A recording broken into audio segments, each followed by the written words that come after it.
गरीब कपड़ा बेचने वाले ने रास्ते में एक बूढ़ी औरत को अपना आखिरी कंबल दे दिया, लेकिन अगले ही पल जो हुआ उसे देखकर पूरा बरसाना कांप उठा। क्या वो सच में कोई साधारण औरत थी या स्वयं राधा रानी? एक समय की बात है, बरसाना के पास एक छोटा सा गांव था।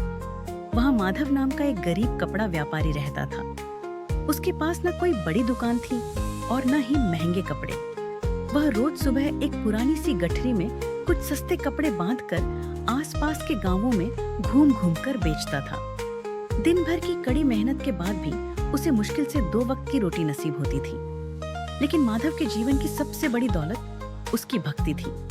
वह श्री राधा रानी का परम भक्त था। कपड़े बेचते समय भी उसके होठों पर हर पल केवल एक ही नाम रहता, राधे राधे। उसका विश्वास था कि उसके जीवन में जो कुछ भी है वह सब किशोरी जी की कृपा से ही है। एक दिन तपती दोपहर में माधव भारी कपड़ों की गठरी अपने कंधे पर उठाए सुनसान रास्ते से गुजर रहा था। तेज धूप से उसका शरीर थक चुका था, गला प्यास से सूख रहा था, लेकिन फिर भी उसके होठों पर राधे राधे का जाप जारी था। तभी राधा रानी ने सोचा, आज अपने सच्चे भक्त की परीक्षा ली जाए ताकि संसार उसके प्रेम और विश्वास की गहराई को जान सके। उसी क्षण राधा रानी ने एक बूढ़ी और बीमार स्त्री का रूप धारण कर लिया। उनके शरीर पर फटे पुराने कपड़े थे, बाल बिखरे हुए थे और वह रास्ते के किनारे बैठी दर्द से कराह रही थी। जैसे ही माधव वहां पहुंचा, बूढ़ी माँ ने कांपती हुई कमजोर आवाज में कहा, बेटा कोई है? मुझे बहुत ठंड लग रही है और भूख से मेरे प्राण निकल रहे हैं। क्या तुम मेरी मदद करोगे? माधव ठिठक कर रुक गया। उसने देखा कि इतनी तेज धूप होने के बावजूद वह बूढ़ी माँ ठंड से कांप रही थी।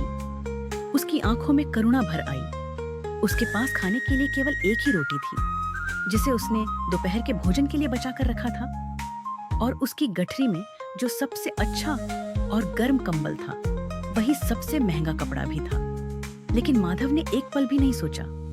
उसने तुरंत अपनी गठरी खोली, वह गर्म कंबल निकाला और बड़े प्रेम से बूढ़ी माँ के कंधों पर ओढ़ा दिया। फिर अपनी एकमात्र रोटी उनके हाथों में रख दी। बूढ़ी माँ की आंखें भर आईं।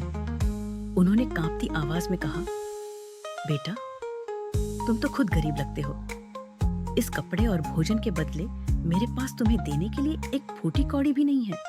तुम्हारा तो बहुत नुकसान हो जाएगा। माधव ने हाथ जोड़कर मुस्कुराते हुए कहा, माँ, नुकसान और फायदा तो दुनियादारी सोचने वालों के लिए होता है। मेरी राधा रानी ने मुझे सिखाया है कि हर जीव में वही बसती है।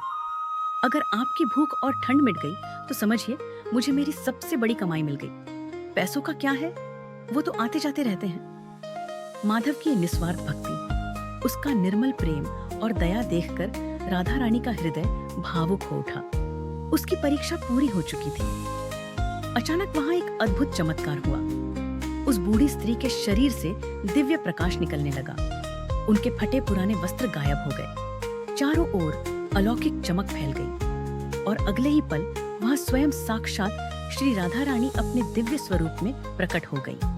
उनके चेहरे पर मधुर मुस्कान थी, दिव्य आभूषण चमक रहे थे और पूरा वातावरण राधे राधे की पवित्र ध्वनि से गूंज उठा।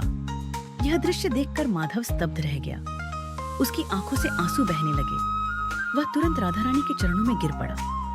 राधा रानी ने स्नेह से उसके सिर पर हाथ रखा और प्रेम भरी वाणी में कहा, उठो माधव, तुम इस परीक्षा में सफल हुए हो। तुमने स्वार्थ से ऊपर उठकर प्रेम, सेवा और धर्म को चुना है। जो मेरे भक्तों से प्रेम करता है, मैं सदा उसके साथ रहती हूँ। फिर किशोरी जी ने उसकी पुरानी कपड़ों की गठरी पर अपना दिव्य हाथ फेरा और देखते ही देखते वह साधारण गठरी सोने चांदी जैसे अनमोल और सुंदर वस्त्रों से भर गई। पूरा वातावरण दिव्य सुगंध और प्रकाश से भर उठा। राधा रानी ने माधव को आशीर्वाद देते हुए कहा, आज से तुम्हारे जीवन में कभी किसी चीज की कमी नहीं होगी, लेकिन तुम्हारे हृदय में यह प्रेम और भक्ति हमेशा बनी रहे। इतना कहकर राधा रानी अंतर्ध्यान हो गई। उस दिन के बाद माधव एक बहुत बड़ा और समृद्ध व्यापारी बन गया, लेकिन धन आने के बाद भी उसके हृदय में जरा सा भी अहंकार नहीं आया। उसकी भक्ति पहले से भी अधिक गहरी हो गई। उसने अपना पूरा जीवन गरीबों की सेवा, जरूरतमंदों की सहायता और हर पल राधे राधे का नाम गाने में बिता दिया। अगर आपको यह भावपूर्ण कथा पसंद आई हो तो कमेंट में राधे राधे अवश्य लिखें।